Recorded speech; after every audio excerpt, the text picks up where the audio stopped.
This is the story of George Stinney.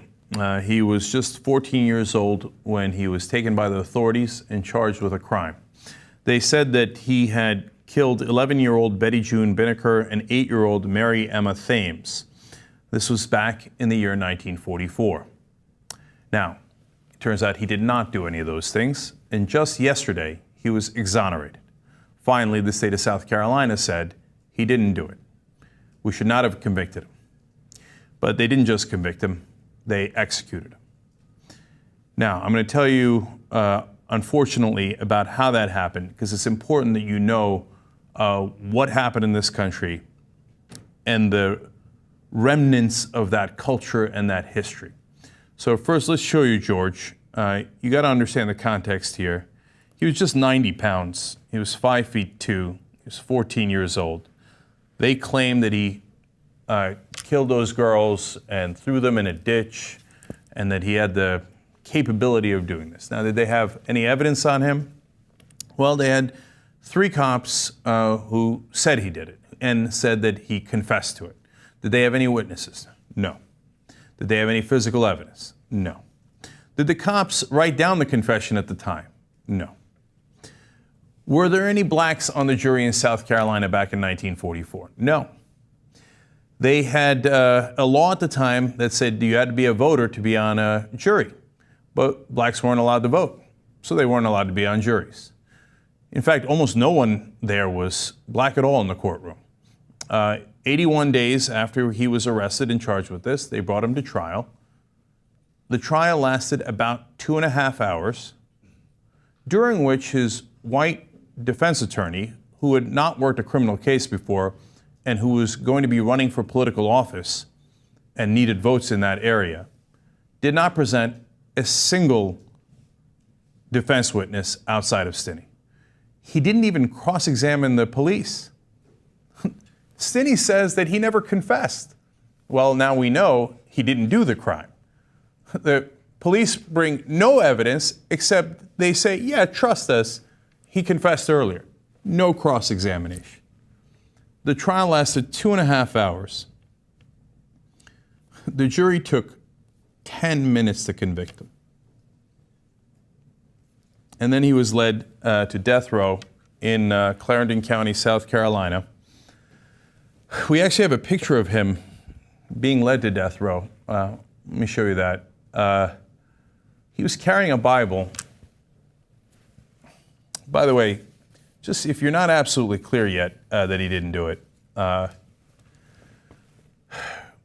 historian in 2004 took this case on and investigated it further and found out that there was a wealthy white family in the area who said that the real culprit did a deathbed confession and said that he had killed the 2 young girls.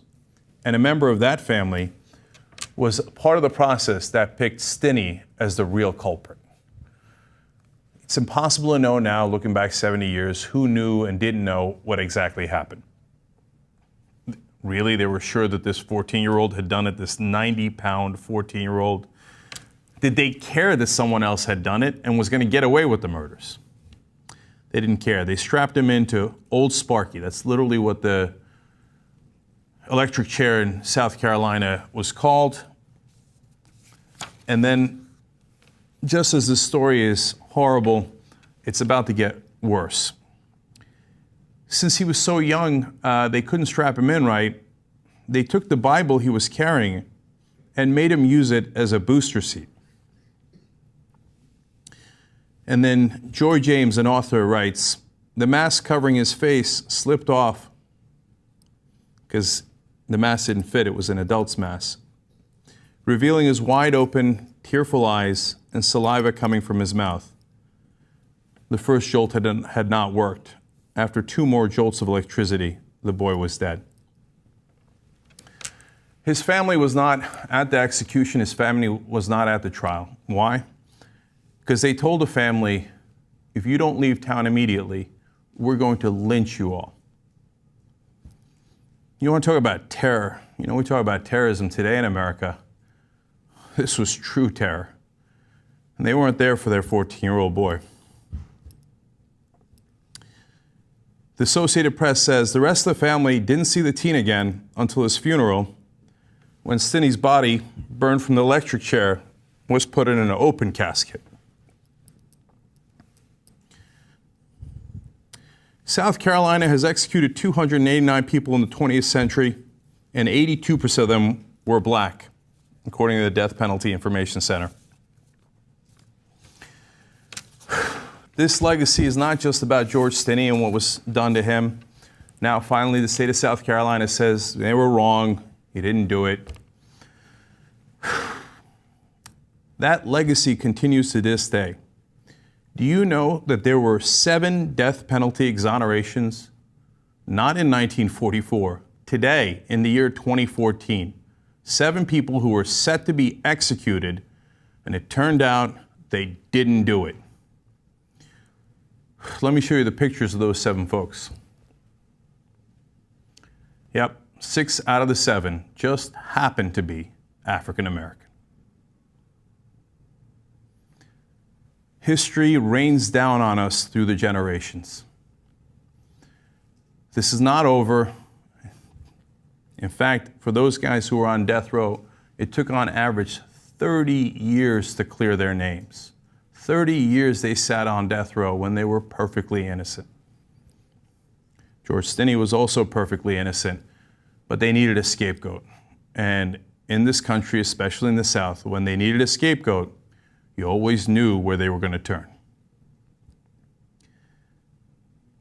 Doesn't mean things haven't gotten better, but we're certainly not at the end of that process. And we've all got to learn from this and work together to make a better system that works for all of us, so that we can all proudly call it our justice system. We're not there yet.